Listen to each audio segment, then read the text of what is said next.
வணக்கம் viewers, welcome to கருவேப்பிலை சமையல். இன்றைக்கி நம்ம பாருங்கள், சூப்பரான ஒரு குட்டி பாகக்காய் வச்சு ஒரு காய் பண்ணியிருக்கோம். அதை தான் நம்ம இன்றைக்கி பார்க்க போகிறோம்.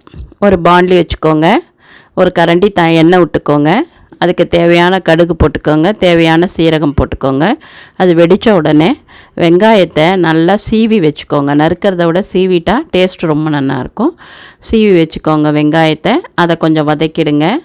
அது வதங்கின பிறகு கொஞ்சம் தக்காளி சேர்த்துடுங்க. தக்காளி ஒரு 2 தக்காளி போட்டிருக்கேன் நான். வெங்காயமும் மீடியம் சைஸாக இருந்தால் 2 3, பெருசாக இருந்தால் 1 கூட போதும். இதுக்கு தேவையான மஞ்சப்பொடி சேர்க்குறோம். அதுக்கப்புறம் காரப்பொடி பாருங்கள், காரப்பொடி ஒரு 1/2 ஸ்பூனுக்கு மேலே போட்டிருக்கேன். தனியா பொடி 1 ஸ்பூன் போட்டிருக்கேன்.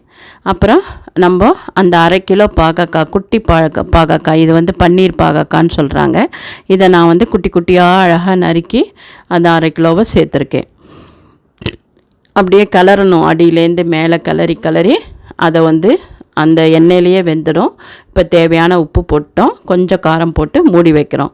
மூடி வச்சோன்னா அதுவே செண்டு மாதிரி சுருங்கி வந்துடும். இப்போ ஃபஸ்ட் டைம் பார்க்குறவங்களா இருந்தால் ஒரு சப்ஸ்கிரைப் போட்டுக்கோங்க, ஒரு லைக் போட்டுக்கோங்க, கமெண்ட் கொடுக்க மறந்துடாதீங்க, ஷேர் பண்ணுங்கள். நம்மளோட சுவையான பாகக்காய் ரெடி ஆகிடுத்து.